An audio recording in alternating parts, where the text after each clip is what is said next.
Paso. Antes de empezar con el tema de esta noche, quiero aclarar alguna cuestión, especialmente con el tema más importante que tiene la Biblia, que es el tema de la salvación.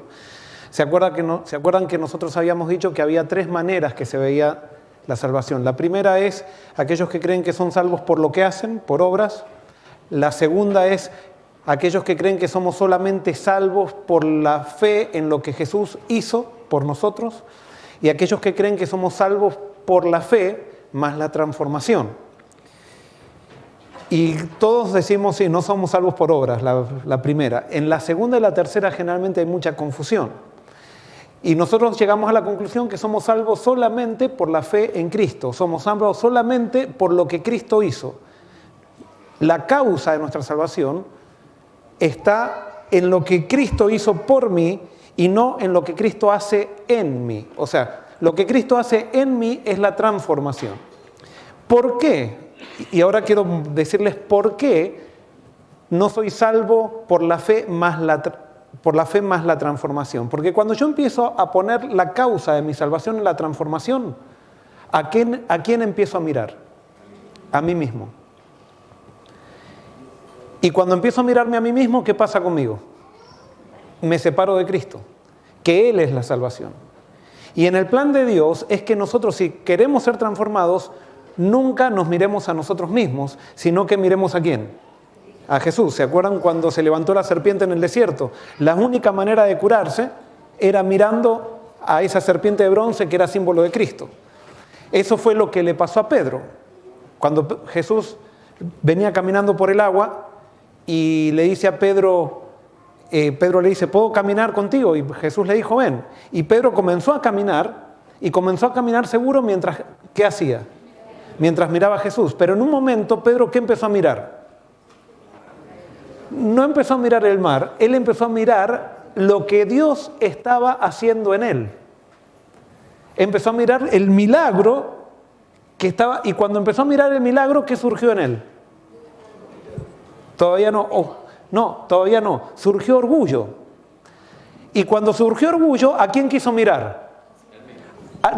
Ahora se había mirado, perdón.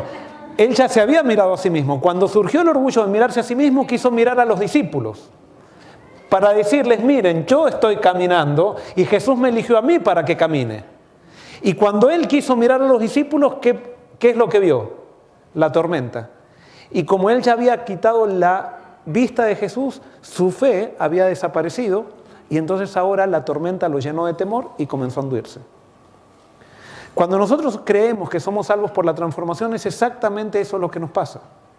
Lastimosamente hay muchos cristianos y muchos en la iglesia adventista que creen que somos salvos por la transformación y entonces continuamente están hablando de lo que hay que hacer y que la transformación y que hay que ser perfectos y que hay que vencer esto. Y sí, tenemos que vencer un montón de cosas, pero no las vamos a vencer mirándonos a nosotros mismos, las vamos a vencer mirando ¿a quién?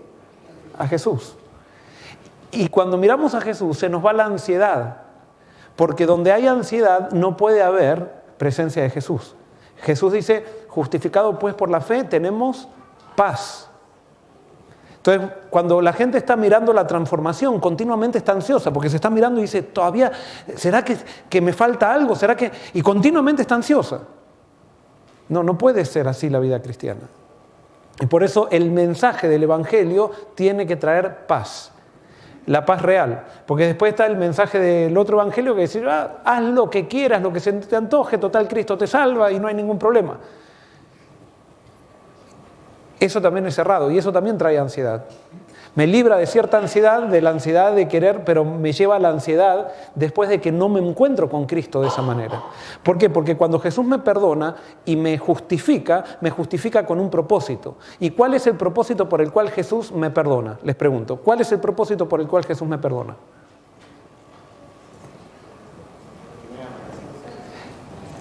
Sí, porque me ama, esa es la razón, pero ¿cuál es el propósito? ¿Para qué Jesús me perdona? Sí, para salvarme. ¿Cómo? A ver, acá me gustó. Y ahí también. O sea, Jesús me perdona porque no me soporta lejos. Él me ama tanto que me quiere tener cerca, me quiere tener en sus brazos. Entonces, cuando Él me perdona con el propósito de que yo esté con Él, pero yo no puedo estar con Él si no recibo transformación, porque Él se maneja en los parámetros de su ley y nosotros estamos fuera de la ley. Entonces, cuando Él me perdona con el propósito de darme el Espíritu para estar en armonía con Él. Entonces aquellos que dicen, por ejemplo, Jesús te ama, por ejemplo, tenía un joven en la iglesia que los invitaba a los jóvenes a fumar marihuana, a fumar un porro, que se dice en Argentina, y leían el libro de Romanos mientras fumaban el porro. Y entonces les decía a los chicos de la iglesia, les decía, ¿ustedes creen que Jesús no los ama mientras ustedes están fumando el porro? Jesús los ama. ¿Tenía razón? Sí, tenía razón. Pero él estaba usando el amor de Jesús para seguir fuera de los parámetros de Jesús. Y cuando Jesús te ama, pero te perdona para darte la habilidad de relacionarte con Él. Confundió a un montón de jóvenes. Ese muchacho ahora es pastor y trabaja en la división. ¿Por qué? Porque el evangelio verdadero transforma. O sea, ya es un pastor de experiencia. El evangelio cambia, pero no es la transformación lo que yo debo buscar. Yo debo buscar ¿a quién? A Jesús. La transformación me revela si estoy en Cristo o no, el crecimiento. Si no estoy creciendo, quiere decir que no estoy en Cristo. ¿Se entiende? Muy bien, hoy el título de hoy es no se trata de lo que haces. Esto es muy importante, porque ahora vamos a hablar de cómo permanecer en Cristo. Cómo permanecer en la gracia. Cómo permanecer en esa relación, en la relación con Jesús. Y para esto nosotros tenemos que entender lo que es arrepentimiento.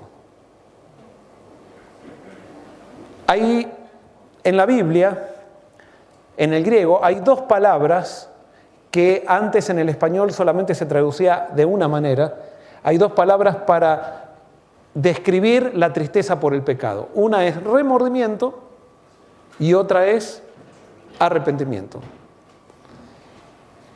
Y como muchas veces no tenemos claro qué es remordimiento y qué es arrepentimiento, no hay victoria. Porque para que haya victoria en la vida cristiana yo tengo que experimentar arrepentimiento. El remordimiento nunca me lleva a la victoria.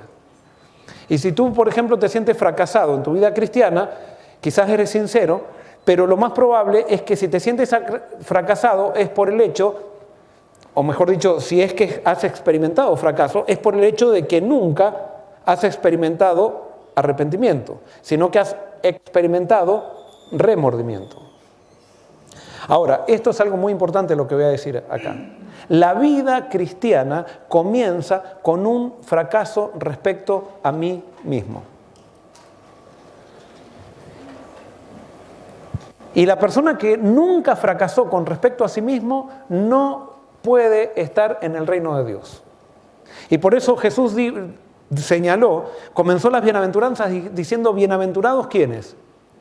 Los pobres en espíritu. Él está diciendo, bienaventurados los que no pueden dar nada, bienaventurados los mendigos espirituales, bienaventurados los necesitados, bienaventurados aquellos que fracasaron y que sienten que no pueden, que han fracasado con respecto a sí mismos. Y por eso si hay alguien hoy acá que vino o que ha estado viniendo en estos días y que siente una sensación de fracaso, quizás todavía no se encontró con Cristo, pero estás a las puertas de encontrarte con Cristo. O sea, eso es lo que todos tenemos que experimentar. Hayamos nacido en la iglesia, seamos adventistas de séptima generación, seamos nietos de Elena de White, lo mismo todos tenemos que experimentar un fracaso con respecto a nosotros mismos. Y si no experimentamos ese fracaso, nunca vamos a entrar en la bienaventuranza del reino. Y por eso de eso se va a tratar. Y hoy voy a hablar específicamente a aquellos que están dispuestos a fracasar con respecto a sí mismos o que han venido fracasados con respecto a sí mismos. Pero para esto tenemos que entender qué es remordimiento o qué es arrepentimiento. Yo les voy a dar dos escenas y ustedes me van a decir cuál de estas dos escenas es remordimiento y cuál es arrepentimiento. Supónganse que yo tengo un problema de gastritis, voy al médico y me dice... Y le digo, doctor, tengo un problema en mi estómago, siempre tengo dolor de estómago. Y entonces me dice él, pero a ver, vamos a ver qué estás comiendo. Y entonces y resulta que me dice, bueno, le digo, a mí me gusta la torta de chocolate, me encanta el chocolate. Me dice, bueno, ahí está, o sea, esto es muy fácil, o sea, vos tenés que dejar de comer chocolate. Le digo, pero me encanta el chocolate. Bueno, ¿vos querés sanarte? El chocolate te hace mal, sos alérgico al chocolate. Y por eso tenés esos dolores de estómago. ¿Qué tengo? Tenés que dejar de comer chocolate. Bueno, doctor, pero a mí me gusta, pero bueno, está bien, lo voy a hacer. Entonces resulta que al sábado voy a la iglesia y resulta que justo es ¿acá celebran el Día del Pastor o no? Bueno, o sea, no lo celebran. Bueno, te voy a... pero supónganse que es el Día del Pastor y lo celebran. Entonces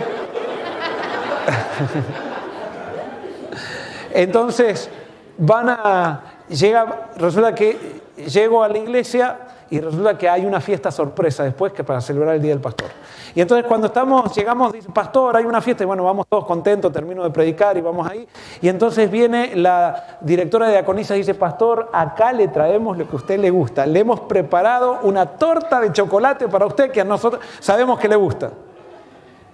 Y yo le digo, hermanos, yo aprecio mucho, pero fui al doctor y me dice que no puedo comer pastel de chocolate, o sea, torta de chocolate, así el paso.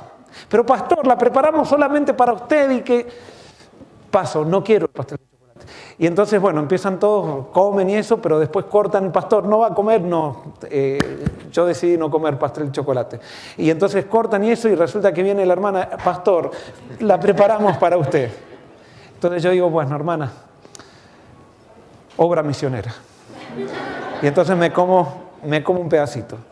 Y resulta que después de comer un pedacito, bueno, yo pienso, digo, bueno, al final comí un pedacito, como 3 pedacitos, al final comí toda mi vida chocolate, un día más que tenga, o sea, y me como otro pedacito, y me como otro pedacito, y me comí 5 pedazos. Y bueno, ya están contentos, me comí, o sea, ya no tengo que estar luchando contra ese deseo porque... Y entonces después resulta que llego a mi casa y me empieza un dolor de estómago que no lo puedo aguantar, no lo puedo aguantar. Y entonces digo, no puede ser. Yo me sentía tan bien antes de no comer chocolate y ahora me siento tan mal después de comer chocolate. Yo no tengo que comer chocolate, o sea, yo fallé. Yo no tengo que comer chocolate. Qué tonto, o sea, antes me sentía tan bien y ahora me siento tan mal. No voy a comer más. No voy a comer más. Primera escena. Vamos a la segunda. ¿Ok? La segunda escena pasa exactamente lo mismo. Voy al doctor, me dice que no tengo que comer chocolate, a mí me gusta el chocolate y pasa lo mismo, es el Día del Pastor también. Y entonces llego, después me hacen y resulta que hay una torta de chocolate que me la están ofreciendo. Y entonces yo digo que no, porque yo decidí no comer torta de chocolate, pero al final me insiste, hago obra misionera, me como una y me como toda la torta. Entonces después llego a mi casa y también me duele el estómago. Pero ahora cuando me duele el estómago, yo digo, no tendría que haber comido pastel de chocolate. Yo hice algo muy mal y no quiero hacerlo más.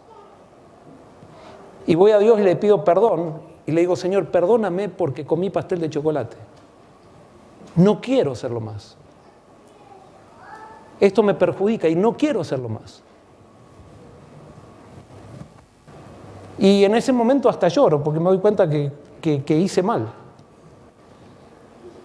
Me levanto de la oración y me sigue el dolor de estómago. Pero yo decidí no comer más. Y dije, esto no me va a pasar más. ¿Cuál de las dos escenas es arrepentimiento y cuál es remordimiento? La segunda. ¿Y la primera? Muy bien. Las dos escenas son remordimiento. ¿Por qué? ¿Se dieron cuenta por qué? ¿Cómo? ¿Qué es arrepentimiento? ¿Cómo? No hacerlo más y punto. Bueno, en las dos escenas decidí no hacerlo más. Ajá. No por las consecuencias, sino por la causa misma. ¿Cuál es la causa? La causa es que no estoy cuidando mi cuerpo, ese es el tema. En cambio, el otro solamente el tema de las consecuencias. Ajá. ¿Cómo clasificaríamos el caso de Judas? Bueno, yo quiero él pregunta cómo clasificaríamos el caso de Judas.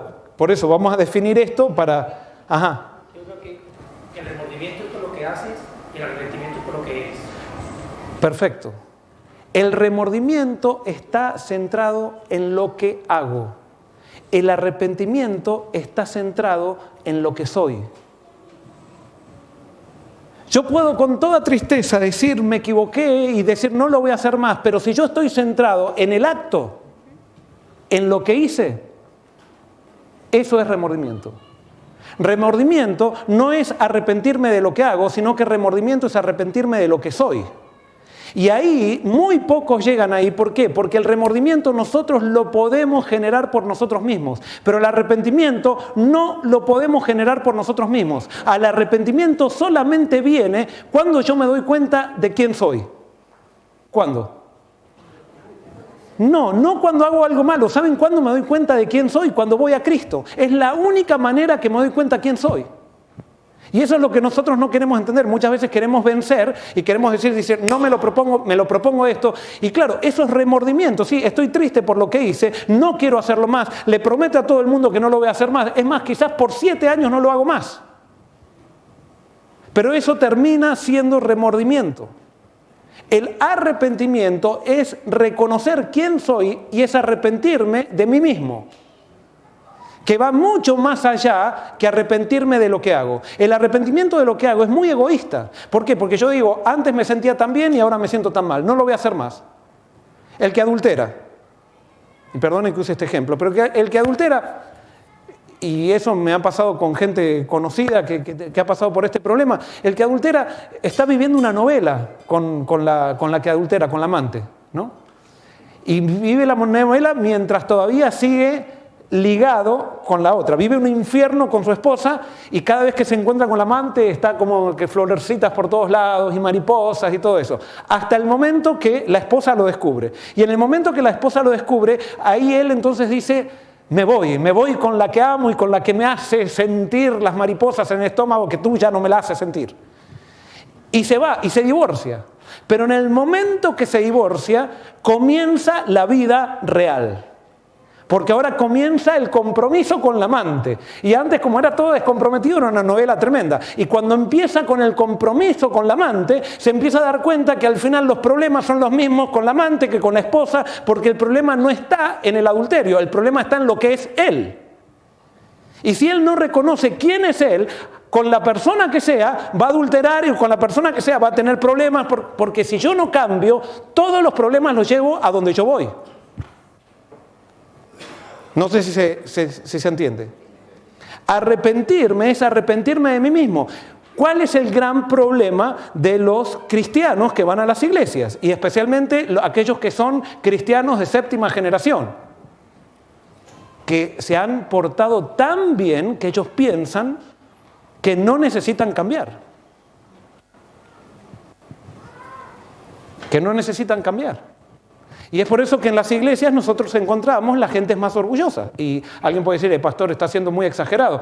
No estoy diciendo, la Biblia lo dice. ¿Quiénes fueron los más agresivos con Jesús? Los que iban a la iglesia. Porque ellos pensaban que porque iban a la iglesia ellos no necesitaban cambiar. Los que necesitaban cambiar eran los del mundo. ¿No han escuchado esa frase? Los del mundo. ¿Y nosotros dónde vivimos? En el cielo. Todos necesitamos cambiar. Y todos necesitamos encontrarnos con nosotros mismos. Ahora, para entender esto también, y esto es para entender cómo permanecer en la vida cristiana. ¿Por qué? Porque el arrepentimiento es un estado. No es que yo digo, hoy me voy a arrepentir y se acabó, sino que yo entro en arrepentimiento o salgo del arrepentimiento. No es que yo me arrepiento, me arrepentí de esto y ya está. No, yo estoy en arrepentimiento mientras estoy en la presencia de Cristo. Me voy de la presencia de Cristo y pierdo el arrepentimiento. ¿Y quién me da el arrepentimiento?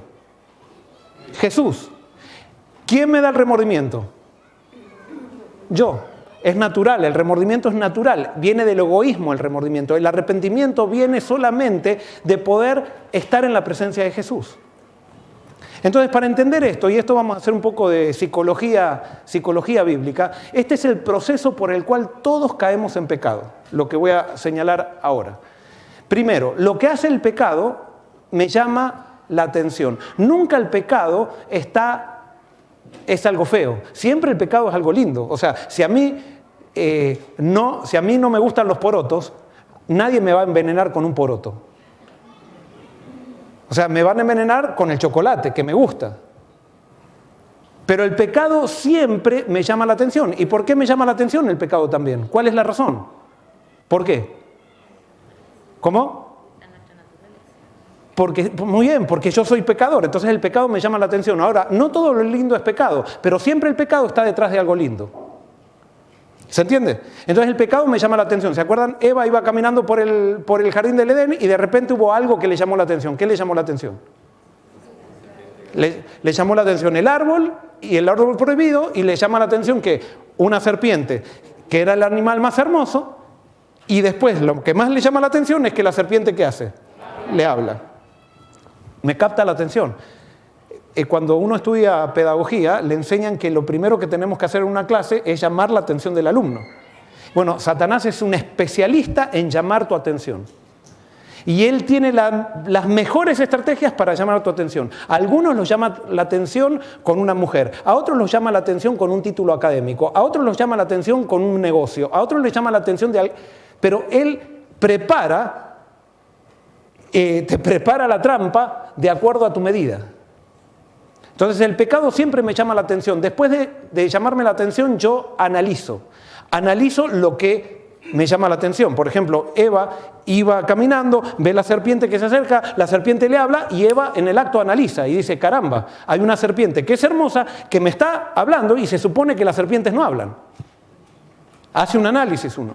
Y eso te pasa a ti también. Y después de analizar viene un deseo instantáneo. Hasta ahí no hay pecado. ¿Cómo se llama eso? Eso se llama tentación. Se me descalibró ahí.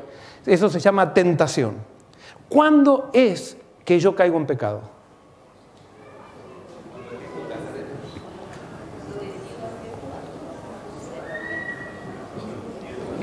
Sí, yo sé que ustedes saben las respuestas. Esto es muy elemental, pero tenemos que repasarlo.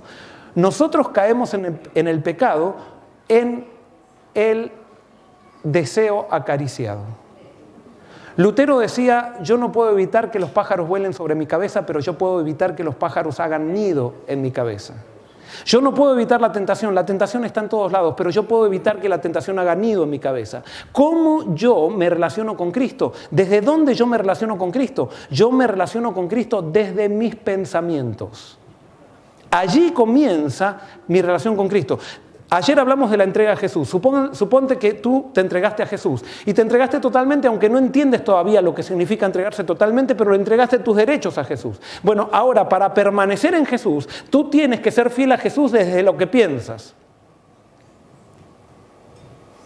Y ahí se juega la batalla. La batalla espiritual se juega en tu mente y nosotros tenemos que aprender a pensar bien, y por eso arrepentimiento significa cambio de ¿qué?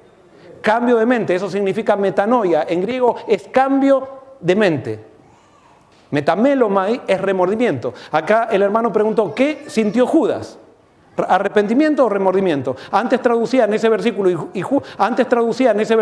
y Judas devolvió arrepentido las 30 piezas de plata, y nosotros cuando leíamos eso, cuando dábamos estudios bíblicos, muchos decían, no, entonces Judas se va a salvar porque se arrepintió.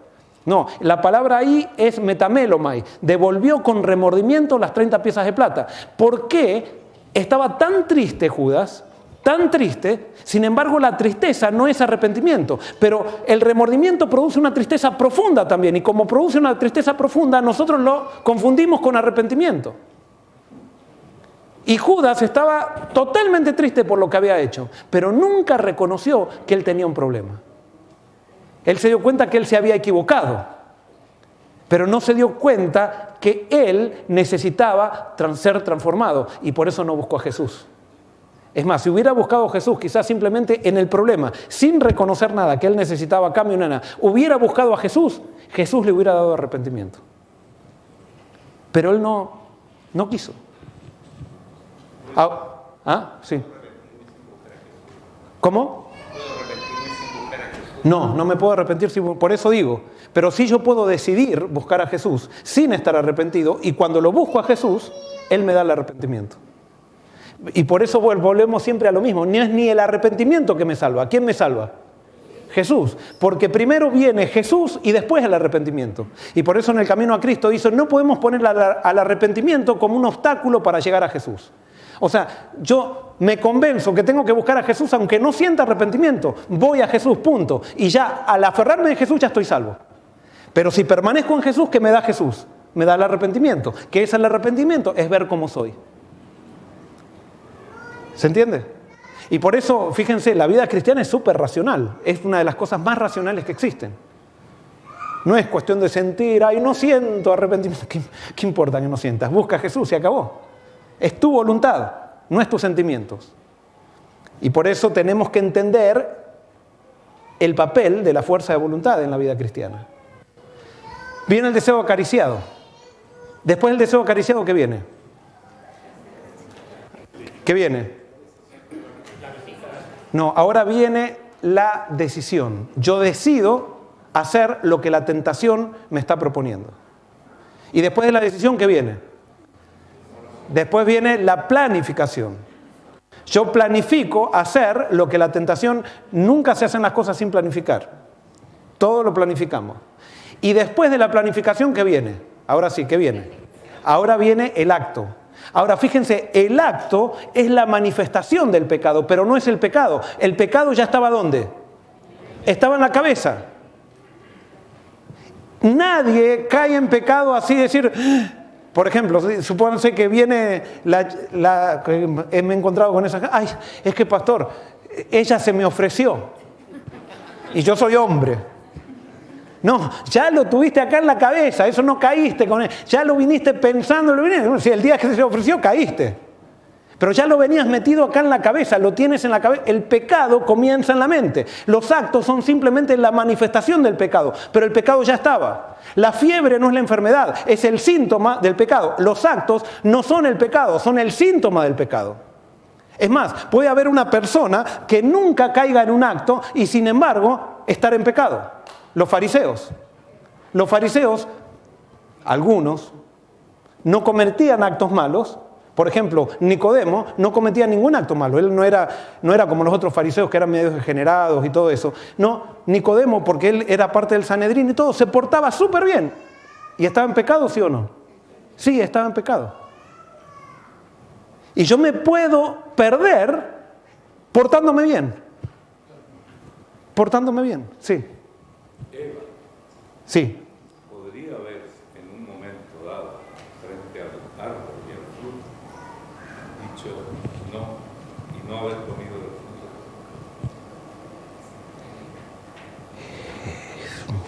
fruto. Podría ser, pero ella dice y vio, fíjense lo que dice. El pecado estaba en la mente. Correcto. Entonces, ella no podría hacer. No, nosotros sí podemos hacer. Nosotros sí, pero ella no. Posiblemente no. Pero por ejemplo, en el caso de nosotros, a mí me atrae una mujer, mi secretaria, supónganse, que me atrae mi secretaria y ese día me discutí con mi esposa y eso, y mi esposa justo salió de un parto y entonces está en camisón en la casa con todos los pelos parados y eso, y entonces viene mi secretaria y está con el último perfume, con esto. ¿Qué viene ahí? La tentación, me llama la atención. Ahora, yo empiezo a pensar en mi secretaria y entonces ha cedido la tentación. Entonces mi secretaria me dice, Joel, esta tarde vamos a terminar el trabajo que hacíamos en el café. Sí, está bien. Y vamos al café. Y no pasa nada. Pero después al otro día había un trabajo y me dice, Joel, ¿qué tal si lo terminamos hoy en mi departamento? Entonces, yo voy. Pero cuando voy, todavía ¿quién está trabajando en mí? El Espíritu Santo. Y cuando voy digo, no, esto está mal. Y cuando llegamos al departamento le digo a mi secretaria, mira, ¿sabes qué? Me voy a mi casa. No, pero tenemos que trabajar, me voy a mi casa. Les pregunto, ¿adulteré sí o no? ¿No? Sí, adulteré. Ahí viene el problema. Sí, adulteré. No llegué al acto. Y como no llegué al acto, ahora, si adulteré, ¿qué tengo que hacer espiritualmente? Tengo que ir a Jesús. ¿Y Jesús me perdona, sí o no? Sí. Ahora, como no llegué al acto, no se me complicó la vida. Pero yo tengo que pedir perdón porque ahí se muestra que soy pecador. Y si no, tarde o temprano, si yo no confieso eso, tarde o temprano voy a caer. Quizás no con mi secretaria, voy a caer con otra. Pero tarde o temprano, el que cae no cae así de un día para el otro. Cae porque acá está la caída. Y tenemos que entender eso. No se peca con los actos, se peca con la mente. Me separo de Dios desde la mente. Y por eso, el remordimiento solamente se arrepiente del acto. O no se puede. Bueno, el remordimiento solamente se arrepiente del acto. El arrepentimiento es cuando voy a Jesús y me hace reconocer que yo soy pecador y que desesperadamente necesito estar conectado de Jesús todo el tiempo. Hay un caso patético en la Biblia que ejemplifica esto. El caso, ustedes lo conocen, el caso del rey David.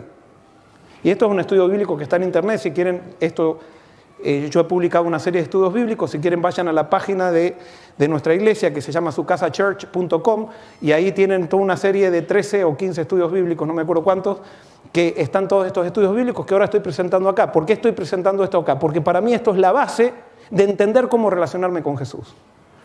Entonces, el rey David estaba un día, había tenido éxito, todo el mundo lo quería, era el rey donde todo el mundo sabía que era fiel a Dios, pero resulta que ahora construyó su palacio y entonces quería que la gente, dice, yo no voy a ir más a la guerra, o sea, voy a mandar a mis generales y ya tengo un ejército muy bien formado, que vayan ellos a la guerra.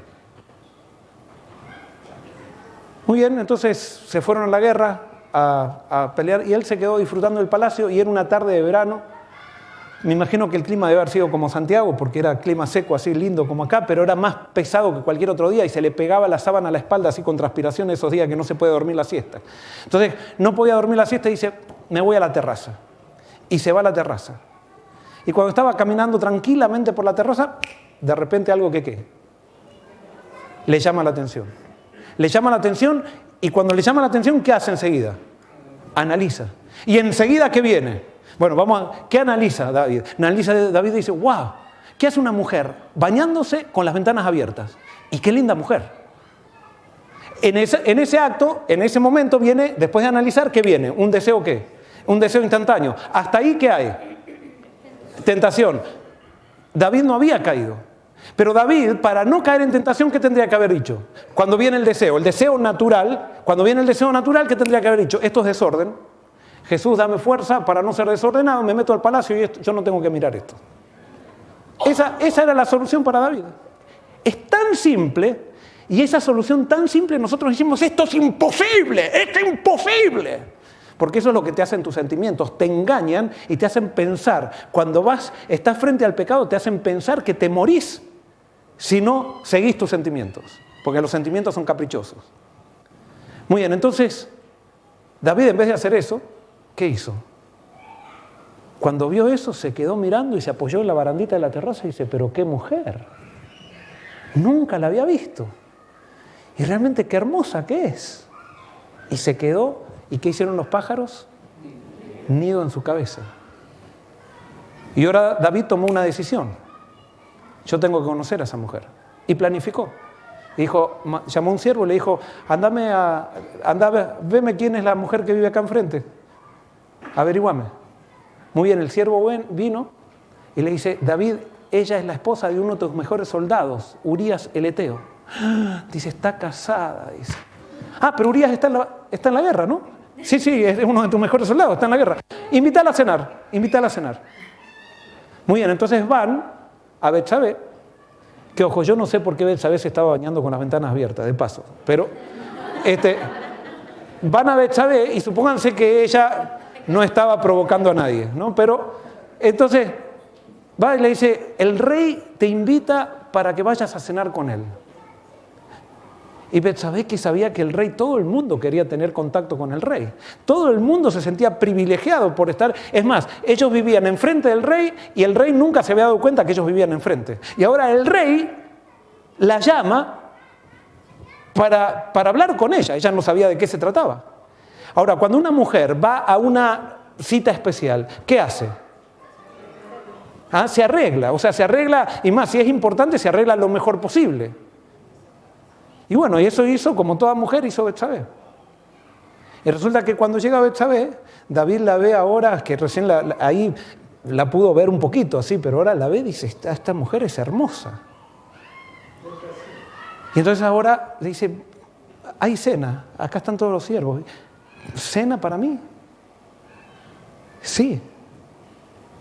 Y cenan. Y claro, Betsabé parece que Urías era de esos, vieron, workaholics, se dice que les encanta estar trabajando, y parece que tenía ciertas carencias Betsabé. Entonces ella dijo, pero el rey, qué amable, hace tanto que no me mueven la silla para sentarme. Y David le movía la silla, y claro, David estaba queriéndola impresionar.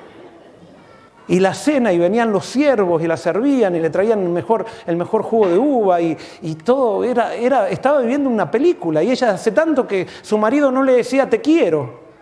Y ahora el rey la estaba haciendo sentir como una princesa. La cena estuvo tan interesante que en vez de terminar en sobremesa, terminó sobre cama. Y yo lo digo de esta manera, pero eso fue lo que pasó. Está en la Biblia. Y todo era la novela impresionante, o sea, espectacular la novela. David también sintió una sensación impresionante. Ella también, hace tanto que no se sentía tan amada. Y bueno, y la novela siguió. No sé cuántos días. Pero un día viene Betsabé y le dice, David, tengo un problema. Sí, querida, decime lo que quieras. Estoy embarazada. ¿Qué? ¿Que estás qué? Estoy embarazada. No, no puede ser, no te cuidaste. ¡Qué vergüenza! ¡Qué vergüenza! El rey del pueblo de Dios embarazando a la esposa de uno de mis soldados. Y ahí vino la crisis, se acabó la novela.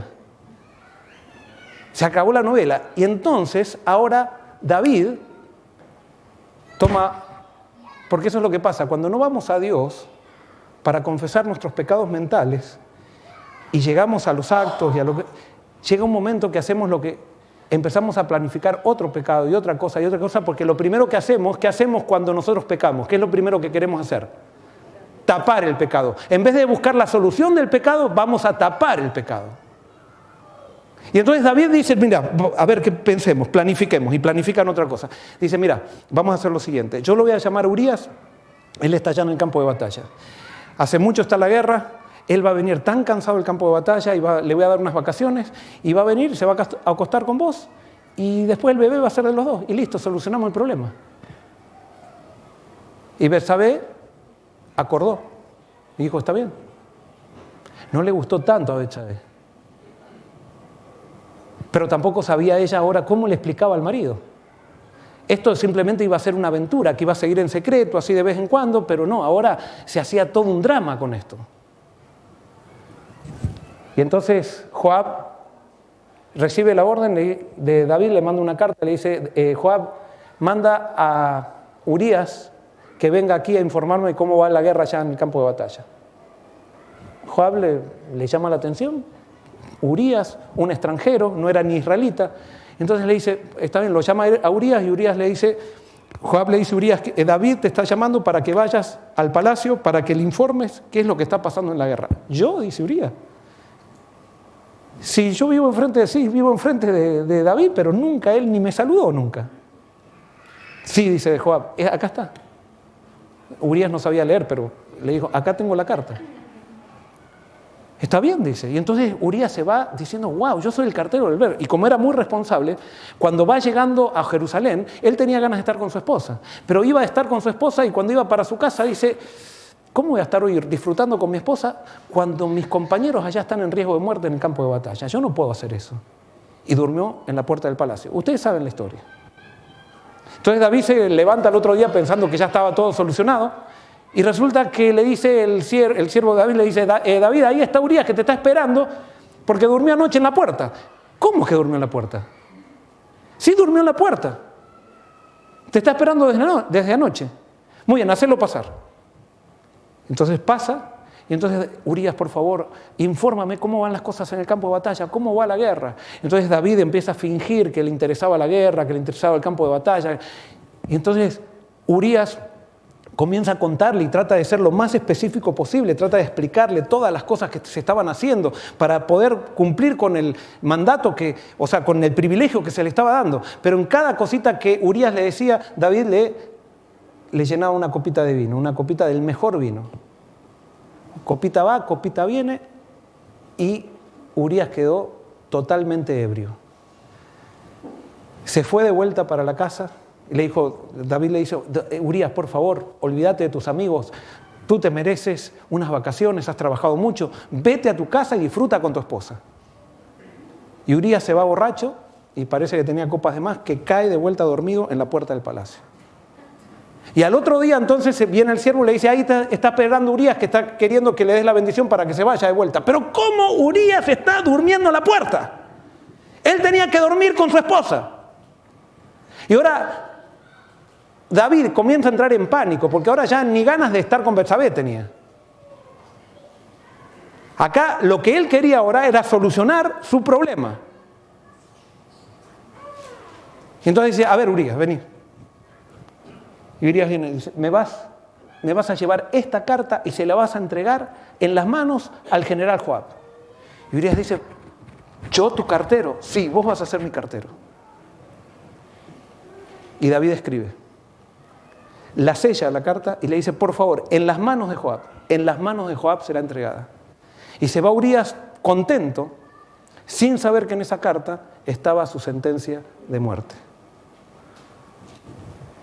Le entrega la carta a Joab.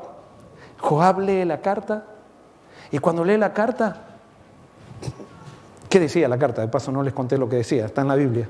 Pero en la carta decía, pon a Urías en el lugar más peligroso del campo de batalla para que muera. Y entonces Joab lee la carta y dice, qué raro David, que yo sé que él siempre ha sido muy cuidadoso de la vida de sus soldados. Pero Joab dijo, órdenes son órdenes, yo soy simplemente un general que cumple órdenes. Mandó a Urías y a todo el pelotón al lugar más peligroso del campo de batalla. Y en el lugar más peligroso del campo de batalla, al otro día, muere Urías, y no solamente Urías, sino todo el pelotón. Y al morir todo el pelotón, dice, David se va a sentir muy mal conmigo porque murió todo el pelotón y él cuida mucho a los soldados. Y entonces le manda una carta diciendo, David, perdona, se me fue la mano, no murió Urías solamente, murió todo el pelotón. Y cuando David lee la carta, dice, ya está, salió el plan. Mi estrategia salió. Entonces le manda una carta a David diciendo, David, no te preocupes, estamos luchando las batallas de Jehová. Muere uno, mueren 10, sea el nombre de Dios bendito. ¿Por qué? Porque las personas que están en pecado y que quieren estar en pecado utilizan a Dios para tapar su pecado. Una cosa es utilizar a Dios para tapar mi pecado y otra cosa es utilizar a Dios para que solucione mi problema de pecado. Y en las iglesias están llenas de personas que utilizan a Dios para tapar su pecado, no para solucionar su problema de pecado. Y por eso en las iglesias no hay poder. Porque usamos a Dios simplemente para que nos perdone. Pero no queremos ningún cambio, no queremos ni relacionarnos con Él, porque si nos relacionaríamos con Él, tendríamos arrepentimiento, veríamos quiénes somos. Pero queremos el perdón, pero seguir viviendo de lejos, y eso no existe así el perdón. El perdón se da con un propósito, el perdón se da con el propósito de relación íntima. Y Dios lo ofreció para todos, pero si yo no lo acepto y yo no quiero tener relación íntima, entonces no tengo perdón. Porque ese es el propósito del perdón, relacionarme con Jesús. David ahora espera un momento, ¿y qué hace Betsabé? Se viste de negro, todo el mundo viene y la saluda a Betsabé y le dice, estamos muy mal, qué mal te debes sentir, y Betsabé llora. Entonces pasa el luto de Betsabé y entonces David no tenía que ser demasiado porque si no iba a crecer, se iba a dar cuenta del embarazo de la gente. Entonces David le dice, bueno, ahora vamos a casarnos, Betsabé. Entonces la gente cuando ve que David se casa con Betsabé, dicen muchos, ¿qué rey magnánimo tenemos que se casa con la viuda de uno de los soldados para darle generación? O sea, para crearle descendencia. Y David se casa con Betsabé. Y David se casa con Betsabé, pero había una cosita en la cabeza de David que era como una gotera continua que le perforaba el cerebro. ¿Y cómo solucionaba David esa cosa que le perforaba el cerebro? ¿Cómo la solucionaba? Yendo a la iglesia más que nunca, llevando corderos al templo, tratando de dar ofrendas más que nunca, ayudando al que tenía que ayudar. Pero David no tenía paz porque no buscaba solución para su problema. Y tú y yo no vamos a tener paz hasta que no busquemos solución para nuestro problema. Y nuestro problema no está en lo que hacemos, sino que está en lo que somos. Y a veces tenemos que caer en actos para darnos cuenta que necesitamos. Porque si no caemos, parece que seguimos en nuestro orgullo, lejos de Dios, viviendo una cultura religiosa, pero no en intimidad con Cristo. Y David, que estaba más activo que nunca en la iglesia en esa época, pero no escuchaba ningún sermón, porque le molestaba, pero sí cambiaba eso con actividad frenética dentro de la iglesia.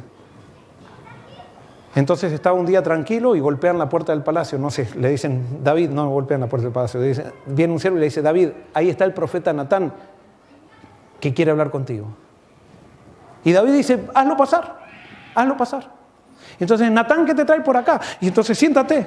Y entonces, muy atento David con Natán. Y Natán le dice, David, tengo un problemita. Tengo un problema, a ver si me ayudas a resolverlo. Aquí enfrente de tu palacio vive la persona más rica de Jerusalén. Después de ti es la persona más rica. Tiene miles de vacas, miles de ovejas. O sea, tiene de todo. Y al lado de esa persona vive la persona más pobre de Jerusalén. Que lo único que tiene en esa familia es una oveja. Una oveja que la criaron desde chiquita como si fuera la hija. Le pusieron nombre. Cada vez que van a comer, la sientan en la mesa y come junto con ellos. Y no solamente eso, cada vez que se va a dormir este hombre, primero la hace dormir en su seno, a la ovejita, y después se va a dormir con la mujer. La quieren como una hija. ¿Y sabes qué? Al hombre rico, ayer le llegaron visitas. Y él, en vez de matar una de sus tantas ovejas para agasajar a sus visitas, mandó a matar a la única oveja del pobre. Y cuando David escuchó eso, se le llenaron los ojos de rabia. Dijo, ¡ese hombre merece la muerte! Y ahí Natán lo miró a los ojos a David y le dijo, ese hombre eres tú.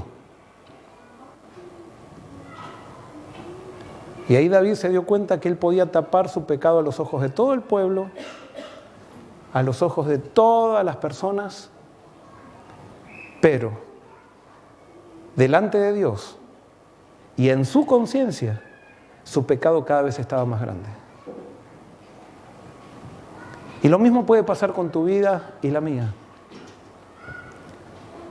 El pecado tiene solución, pero tú no tienes solución para el pecado.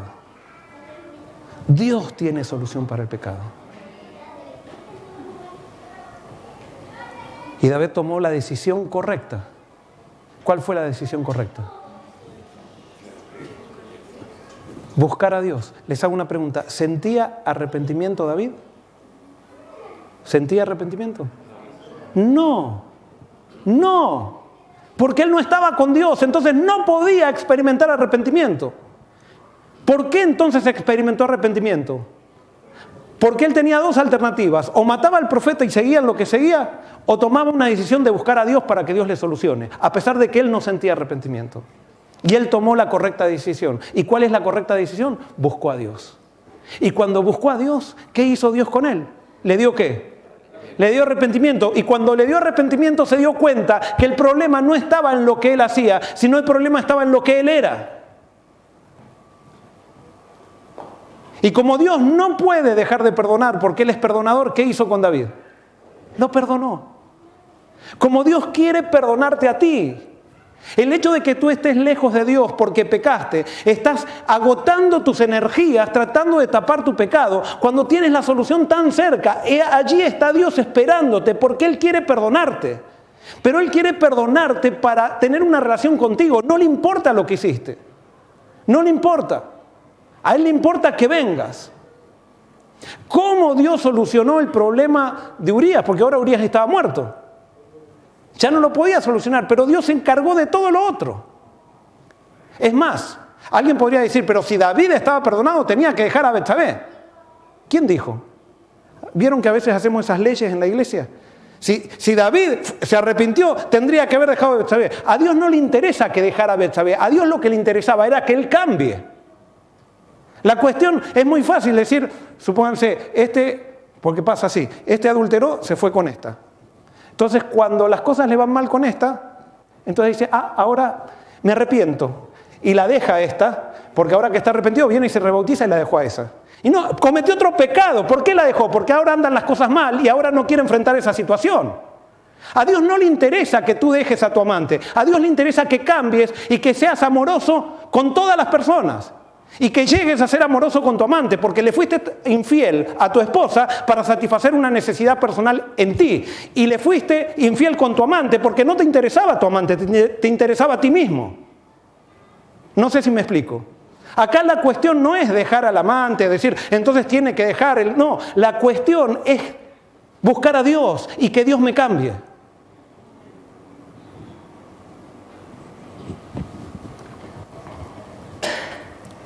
Y Dios lo cambió. Y Dios lo perdonó. Y David hace una de las oraciones más lindas que está en la Biblia. Que están en la Biblia, que está en Salmo, ustedes lo conocen, Salmo 51.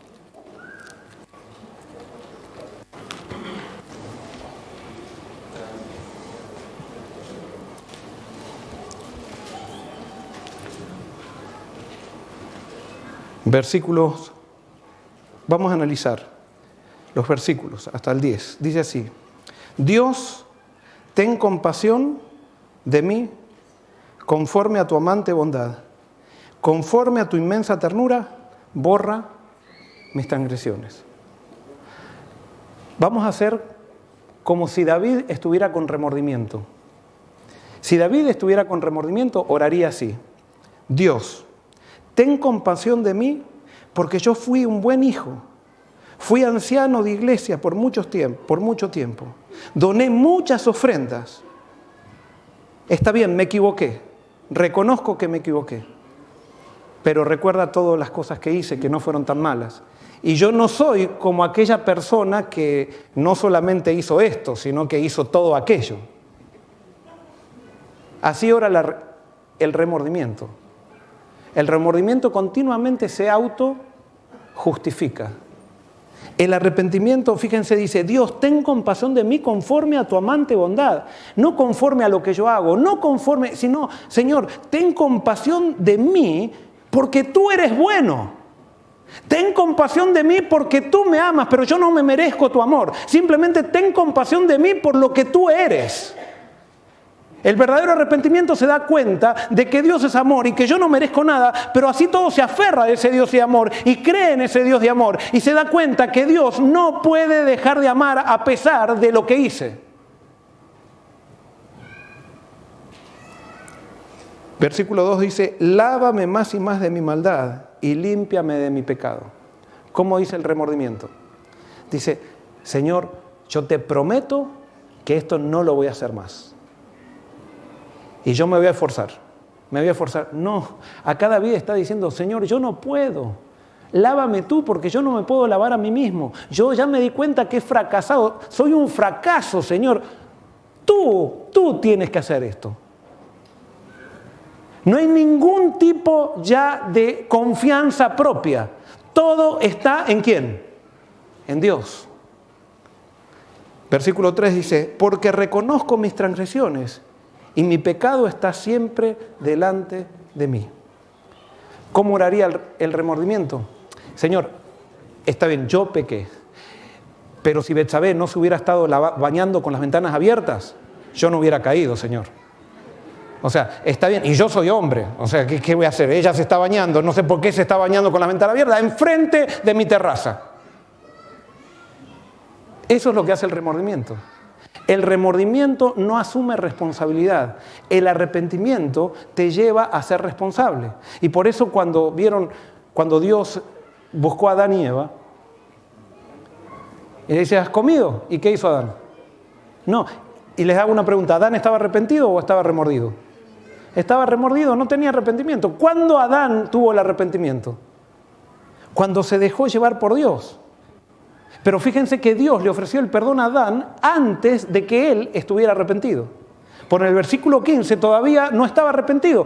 Lo que estaba haciendo Adán y Eva estaban echándose las culpas y todo lo demás. Eso es remordimiento. Pero Dios me busca a mí. No es que yo lo busco a Él, sino que Él me busca a mí cuando yo estoy en pecado. Ese es el amor de Dios. Dios sale a buscarme cuando yo he adulterado como David, cuando yo he hecho cosas que son malísimas. Dios sale a buscarme. Dios está conmigo para darme, si yo respondo, el arrepentimiento que me va a hacer sentir necesidad de Él.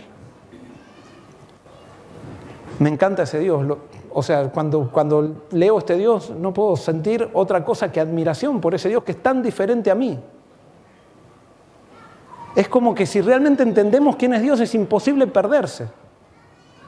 Porque Él está haciendo todo para que nos salvemos.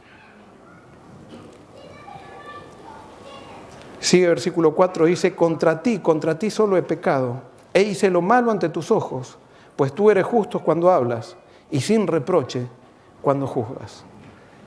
El arrepentimiento entiende que el problema no fue cuando yo le hago algo a alguien contra quien estoy pecando. Yo estoy pecando contra Dios. Cuando yo le estoy gritando a mi esposa, yo le estoy gritando a Dios. Cuando yo le falto el respeto a mi hijo, yo le estoy faltando el respeto a Dios. Y tenemos que entender que Dios, el amor a Dios, se manifiesta en lo que hago con otras personas. A Dios yo no lo puedo ver, lo puedo amar a través de otras personas, pero no lo puedo amar, lo puedo amar directamente. Pero Dios me pide que lo ame a través de otras personas. Y solamente ese milagro lo puede hacer Dios, porque hasta Dios me pide que lo ame a través de mis enemigos. Y solamente eso lo puede hacer Dios. Sigo en el versículo 5. En cambio, en maldad nací yo, y en pecado me concibió mi madre. En otras palabras, David está diciendo, el problema no está en lo que hago, el problema está en lo que soy. Pero tú amas la verdad en lo íntimo y en lo secreto me ayudas a reconocer la sabiduría. Señor, a ti no te interesa que lleve ofrendas a la iglesia, a ti no te interesa que sepa todas las doctrinas, a ti no te interesa que yo sea un buen predicador, a ti lo único que interesa es que yo tenga una relación contigo en lo íntimo. Pero no solamente en cosas externas, sino en lo íntimo y que de lo íntimo salga lo externo. Pero no una cuestión externa que no llegue a lo íntimo. Versículo 7, purifícame con hisopo y seré limpio. Lávame y seré más blanco que la nieve. He caído, Señor. He caído. Soy un problema, pero yo creo en tu poder y creo en tu perdón. Y sé que si tú me lo das, yo puedo ser más blanco que la nieve. Versículo 8, hazme oír gozo y alegría, y se recrearán los huesos que abatiste. Esconde tu rostro en mis pecados y borra todas mis maldades. Señor, crea en mí un corazón limpio y renueva un espíritu recto dentro de mí. Señor, si tú no me cambias, yo seguiré siendo un desastre. Hoy me di cuenta, dice David, que es en ti que está la solución. ¿Qué es lo que nos dice hoy Dios a nosotros? Yo no sé cuál sea tu situación, no te conozco. Pero hoy Jesús está diciendo, ven a mí. Tú que estás trabajado y cargado, ansioso. No solamente aquel que pecó y que está tratando está tratando de tapar su pecado, está ansioso, sino aquel que vivió toda la vida en la iglesia y que aparentemente no tiene pecado, pero que nunca se entregó a Cristo. Eso también trae ansiedad, trae carga, trae tensión. Ven a mí. Yo he hecho algo para que tú puedas recibir pleno perdón. La pregunta es, ¿dónde comenzó el pecado de David? ¿Dónde? Con una miradita en la terraza. Cuando él estaba mirando en la terraza, ¿ustedes creen que él se imaginaba que iba a ser un adúltero? ¿Que iba a ser un asesino? ¿Que iba a ser un hipócrita? Eso es lo que hace el pecado en tu vida. Tenemos que llegar a un momento que nos demos cuenta que somos un desastre sin Dios. Y que no podemos, lo que él le enseñó esto a David es que le empezó a decir a Jesús, Jesús, si yo no estoy agarrado de tu pierna todo el tiempo como un niño se agarra de la pierna de su padre, yo soy un desastre. Pero agarrado de tu pierna, venceré. Y David llegó a ser hombre, llegó a ser llamado hombre con el corazón como el de Dios. Y no fue llamado así antes, porque hay muchos que dicen, no, eso fue antes, ¿eh? No, fue después. Porque gracias a Dios nosotros no somos perdonados ni por la transformación, ni por color, somos perdonados por lo que Jesús hizo. Pero cuando yo acepto ese perdón y me relaciono con Jesús, Él me transforma como consecuencia de haber recibido la salvación. Había una pregunta. Yo tengo la duda de entonces por qué muere el primogénito. Porque igual hemos visto en la semana que sí, al arrepentirnos y ser perdonados somos liberados de las consecuencias de nuestra decisión, pero como que para mí no hay tanta relación con el autor. ¿Que somos liberados de las consecuencias de nuestra... Que no somos liberados, No. aunque somos perdonados. No somos liberados de las consecuencias de nuestras decisiones. Pero ¿por qué muere el primogénito? Yo no puedo entender bien por qué muere, pero a veces el dolor es la única manera que nos lleva a buscar a Dios y a quedarnos con Dios. Eso es lo más que puedo explicar. No puedo decir que... Yo no tengo mucho problema con decir que Dios mata a un ser inocente, que le quita la vida, porque para un ser inocente que Dios le quita la vida, implica vida eterna. Y ese ser inocente quizás, si se hubiera enterado de la historia, de dónde salió, le hubiera afectado y Dios le aseguró ya la salvación. Había una mano allí. David mismo dictó su sentencia cuando dijo que ese hombre debe pagar con 4 tantos. Y empezó la peregrinación con sus hijos, Absalón, Adonías. Correcto. Ahora, yo no creo que esto es lo que yo creo. Lo que pasó con Absalón, con sus hijos, cuando Dios dice esto va a seguir hasta la 4ª generación, no es que Dios va a estar así diciendo, a ver, esto voy a hacer que llegue hasta la 4ª generación para que tengan su merecido. No, lo que tú haces tiene una repercusión en tus hijos. Yo muchas veces, por ejemplo, veo a mi hijo que tiene 12 años y está haciendo lo que yo hacía a los 12 años, que ya no lo hago más, y está haciendo exactamente lo mismo que yo hacía. ¿Y qué es eso? Es genético, no sé, ojo, yo no soy un científico pero el pecado se transmite genéticamente también. Entonces esas son las consecuencias. O sea, hay algo, cada acción que nosotros hacemos, cada pensamiento forma surcos en el cerebro. Y hay una nueva ciencia que se llama neuroplastía, que se muestra cómo nosotros generamos tendencias con nuestros pensamientos y a la vez podemos cambiar nuestro cerebro con tener pensamientos buenos. Y eso es el arrepentimiento, es la mejor neuroplastía que puede haber. Y eso es lo que Dios viene diciendo que se puede hacer desde que empezó el pecado, la neuroplastía. Yo simplemente quiero terminar diciendo que hay un Dios maravilloso. Un Dios tan maravilloso, un Dios tan amante que es tan diferente a Joel Barrios, que cuando Dios tiene que elegir al sucesor de David, ¿a quién elige? Al hijo de Betsabé. Si Dios hubiera sido Joel Barrios, les aseguro que el hijo de Betsabé no hubiera sido. Pero gracias a Dios que tenemos un Dios que no solamente perdona, sino que Dios restaura. Gracias a Dios tenemos un Dios que cuando tú pecas y vas a Él, no te manda al rincón. Te restaura y te pone en un lugar más alto todavía, cuando tendría que ponernos tan siquiera en el mismo nivel. No, nos pone en un lugar más alto. Cuando Adán pecó, era el gobernante de esta tierra, era el representante de esta tierra. Adán peca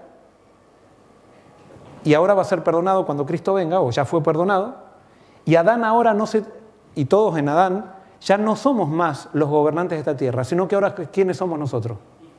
No, somos los hermanos de Dios. Ningún planeta tiene el privilegio de ser hermano de Dios, porque Jesús es nuestro hermano, ¿sí o no? Y ahora, por eso Jesús ahora dice, todos nos vamos a sentar en el trono con Él. No sé cómo va a ser ese trono, pero todos nos vamos a sentar en el trono con Él. Y fíjense qué hermoso que es Dios, que comparte con aquellos que lo escupimos, con aquellos que lo traicionamos, con aquellos que somos hipócritas, con aquellos que fueron adúlteros, con aquellos... Vamos a sentarnos en el trono con Él.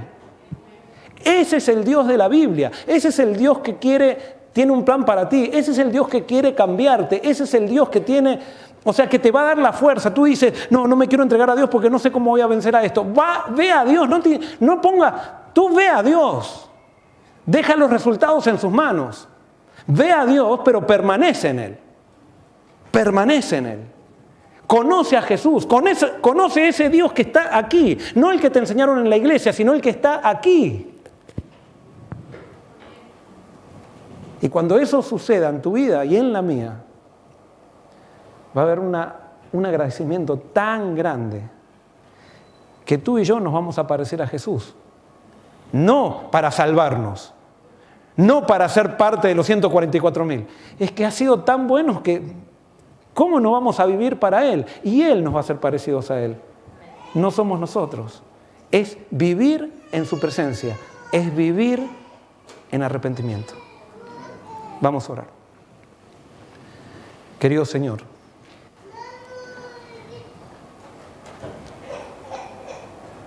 solamente te podemos decir gracias. Gracias por quién eres tú, Señor. Eres tan diferente a nosotros y gracias porque eres tan diferente. Señor, queremos conocerte más. Y Señor, si vino hoy alguien aquí cargado con un sentimiento de depresión, aplastado por el pecado, que hoy de aquí salga con la seguridad de buscarte, tomar esa decisión y comienza a darle esa paz que le renovaste a David en su corazón. La paz del arrepentimiento, la paz de tu presencia. Si hay alguien, Señor, que está viviendo una doble vida, te pido que tú hoy le muestres tu amor y que esa persona pueda saber que en ti hay solución.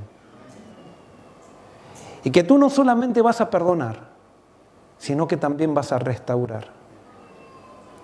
Pero sabemos que no nos merecemos ni el perdón ni la restauración. Aquí nos tienes a todos delante tuyo, Señor. Hoy quizás alguno de nosotros no caímos en nada así grave, pero hoy reconocemos en tu presencia de que somos pecadores y que estamos desesperadamente necesitados de ti. Te damos la oportunidad para que obres en nuestra vida. Te damos la oportunidad para que nos des el perdón y el permiso para que nos perdones, para restaurar nuevamente esa relación que tú deseas tener con nosotros. Gracias, Señor, por ser tan bueno. Y esto lo pedimos y lo agradecemos en el nombre de nuestro hermano mayor, Jesús, Dios, que nos regaló su trono. Amén.